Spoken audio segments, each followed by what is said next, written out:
What up, everybody, and welcome to Smo Talk with the upcoming Marvel movie release, Shang Chi and the Ten Rings, just a few days away as I record this.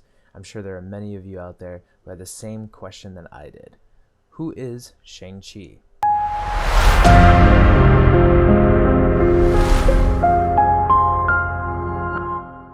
So today on Smo Talk, I'm going to deep dive the little-known Kung Fu master ahead of the movie release so you're up to speed.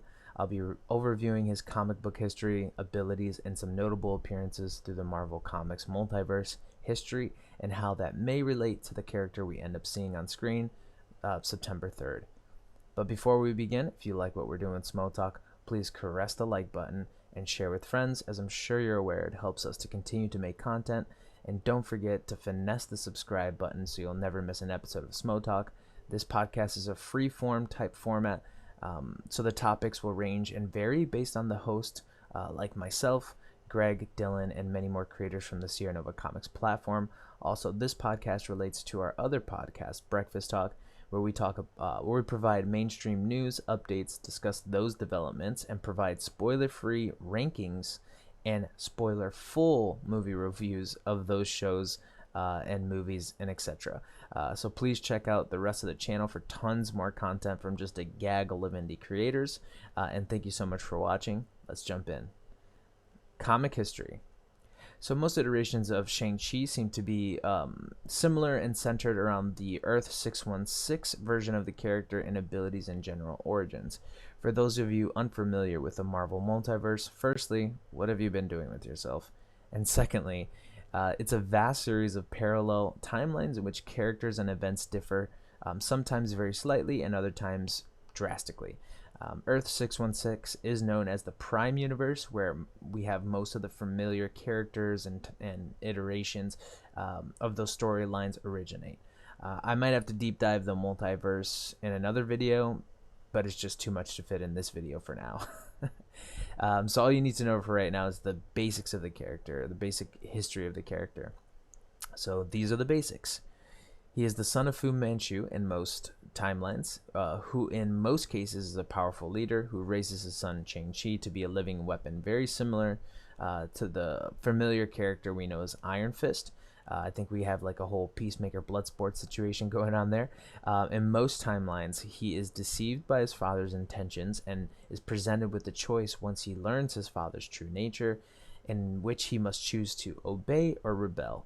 This choice usually alters the character's bend to a lighter or a darker path, but ultimately ends with him turning into a heroic character, eventually facing his father in an epic final duel using their family's secret techniques, 10 techniques, against one another. The most relevant timeline to the presented movie storyline, based on the trailer and descriptions, seems to be Earth 1610, peppered in with bits from other timelines as well. One major addition is from Earth 13116, where his father is the head of the Ten Rings, a group we have already seen in the MCU and is confirmed to be a part of this movie storyline as well by the trailers, as well as the Emperor. He's also the Emperor of Kunlun in that iteration. And again, another location that we've seen in the MCU Netflix through Iron Fist. Another further alteration is his father having the mantle of the true Mandarin, which we've seen a false Mandarin in the Iron Man franchise, who in comic lore is actually a unique and separate character, but is absolutely fits this storyline as it relates to the established MCU, and I'll talk a little bit more about that later. But I encourage you to just look up all the different timelines to get more insight into like the finer details of each storyline. As it's just too much to put into this video. Some interesting multiverse storylines to check out though are Earth 9997 and Earth 13584. All right, abilities. Again, centered around the Earth or Prime Earth ability set. He is a martial arts master who has literally mastered all known martial arts, but favors Kung Fu. He has also mastered all the weapons associated with those martial art forms, and is a skilled marksman able to use any throwing weapon with pinpoint accuracy. In some iterations, he uses modern weapons like guns and has the same level of mastery with those weapons. He's in peak human condition. He's able to push the limitations of the mind and the body to great extremes, even being said that he has total nervous system control, allowing him to block pain and have extremely fast reaction times. So as far as to dodge bullets and catch enemies' flying weapons in midair and send them back at them. But the most key ability that he has is his chi control. Chi being the natural flow of energy described in Eastern philosophies that all humans possess that can be harnessed to perform superhuman feats.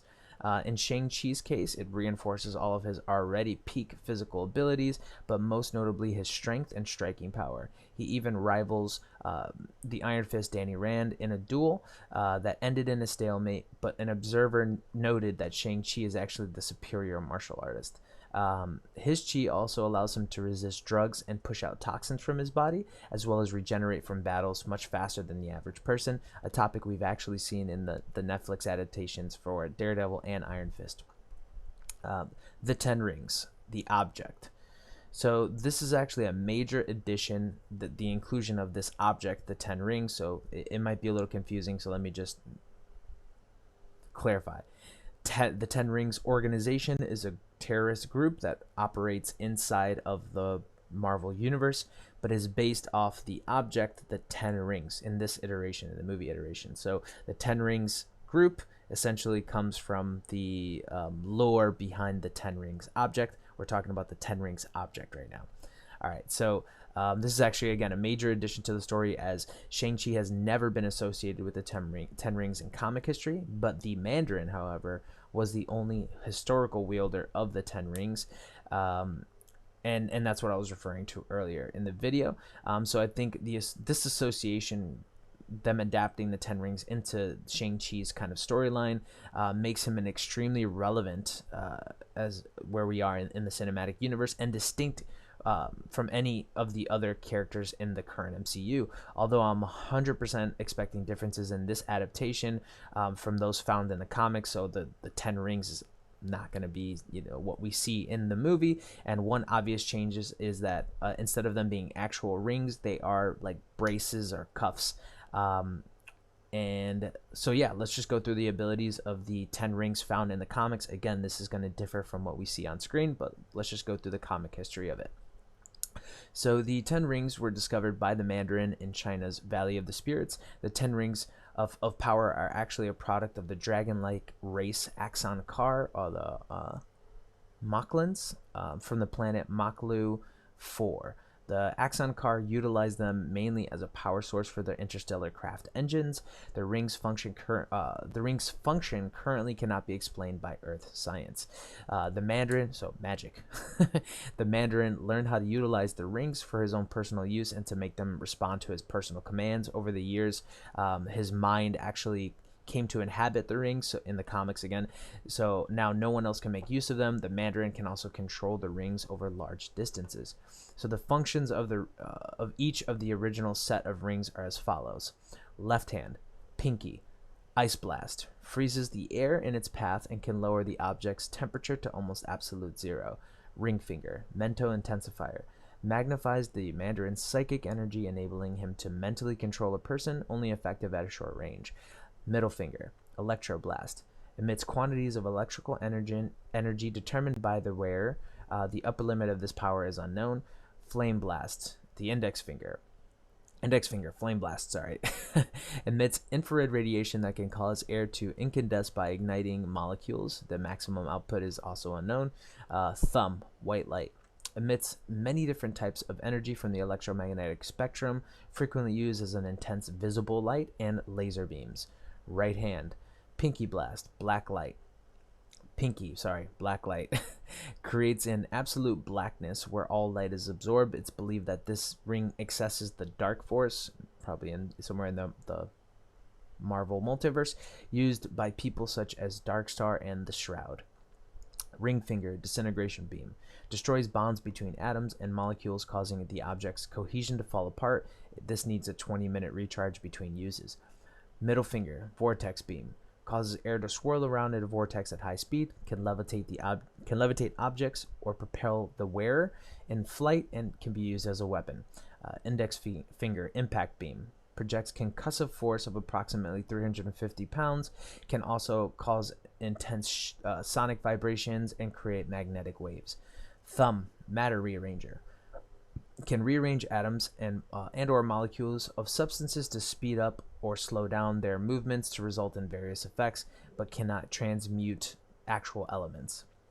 All right, so now based on all of those things that are found in the comic universe, if even some of those abilities are utilized in the MCU, then we're going to have an extremely formidable new character enter into the fray, and one that could easily take on one individual Avenger, if not the entire team of like the current Avengers. Let's just say like the Iron Man Avengers, Iron Man, Cap, all those things, and have success in even the current members, which would be maybe Scarlet Witch, the Falcon, Iron Patriot, all of the new Avengers essentially. So I'm going to go through some minor appearances right now. I just have it on some notes. I haven't typed it up because it was just minor appearances. But these are really, really interesting, so I just figured I'd throw them in. All right, so in one iteration, he's zombified. In another, he's cannibalified, which essentially is like there was some way that they turned people into cannibals. I think it's like a disease that would turn people into cannibals. So he was cannibalized or cannibalified. He didn't get cannibalized. He participated in a roast of the Fantastic Four, killed by a zombie Wolverine, part of Earth's 95019 Brotherhood of Evil Apes, who fought against the Ape Avengers.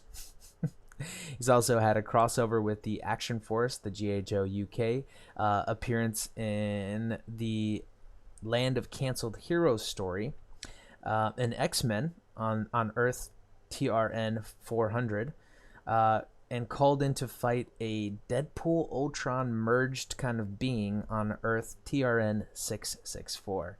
Also, he's been featured in games like Marvel's Future Fight, Avengers Academy, and Marvel's Duel. So yeah, tons of kind of just minor appearances throughout the multiverse. Only a few really strong storylines that have been continued on through the comics.